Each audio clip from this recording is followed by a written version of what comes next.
السلام علیکم ورحمۃ اللہ وبرکاتہ۔ ابن جوزی کی ایک بات پڑھ کے میں بہت دیر سوچتی رہی کہ میں کہاں پہ کھڑی ہوئی ہوں۔ انہوں نے بڑی خوبصورت یہ بات کی، فرماتے ہیں ایک کپڑا بالکل نیا ہوتا ہے، اس کی اپنی خوبصورتی ہوتی ہے، اور دوسرا پیبند لگا ہوتا ہے، تو وہ جسم کو ڈھانکے گا تو صحیح، مگر اس میں وہ خوبصورتی نہیں ہے جیسے نئے کپڑے کی ہے۔ اسی طرح حال ہے اس کا جو گناہ نہیں کرتا اور جو گناہ کر کے چھوڑ دیتا۔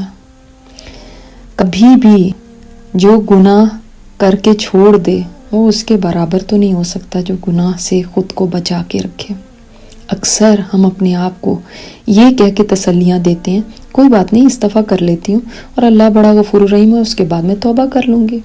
کتنے ہی گناہ توبہ کی امید پر ہم کر رہے ہوتے ہیں، اور پھر ساتھ کرنے سے پہلے خود کو تسلی بھی دے رہے ہوتے ہیں کہ یہ تو معاف ہو ہی جانا ہے۔ بالکل جیسے یوسف علیہ السلام کے بھائیوں نے سوچا تھا کہ ہم یوسف کو قتل کر دیں گے اور اس کے بعد معافی مانگ لیں گے، تو کیا ہو گیا؟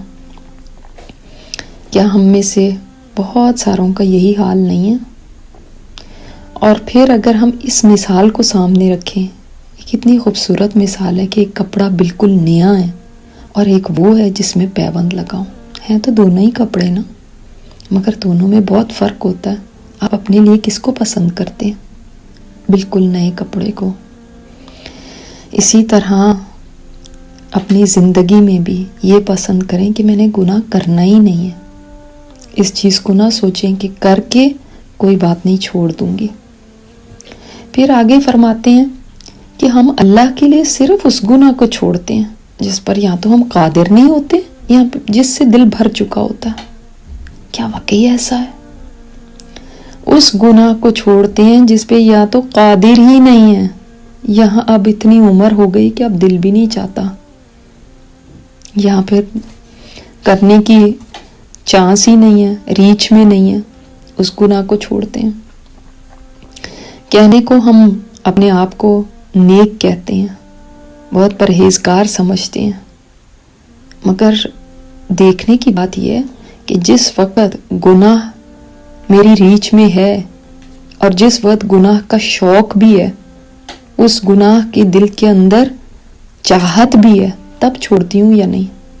یا جب دل بھر چکا ہے، جوانی گزر چکی، اب وہ دل بھی نہ رہے، اب وہ مزے بھی نہ رہے، اب وہ شوق بھی نہ رہے، تب اس کو چھوڑنے ہیں۔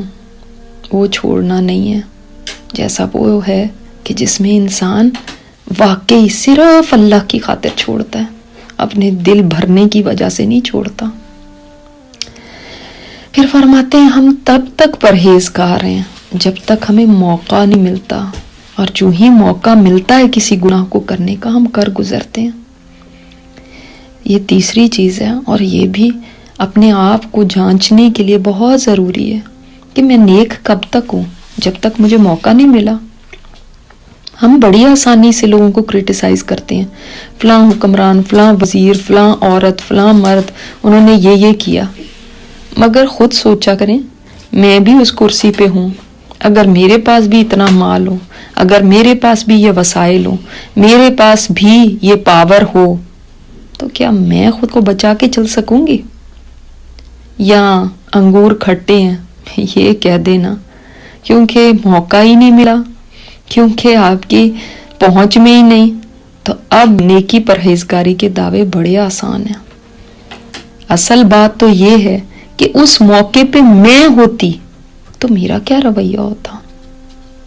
کوئی فرق نہیں ہے اس انسان میں اور ہم میں، اگر ہم بھی اس جگہ پہنچ کے وہی کر رہے ہوتے۔ کسی کی کرپشن، کسی کی کہانیاں، کسی کی باتیں کرنا بڑا ہی آسان ہے، اگر اس جگہ پہ خود کو رکھ کے دیکھنا تب پتہ چلے کہ ہمارے اپنے کچے چھٹے کیا ہیں۔ اللہ تعالیٰ ہمیں توفیق دے ان باتوں کو سمجھنے کی اور گناہوں سے بچنے کی۔ السلام علیکم ورحمۃ اللہ۔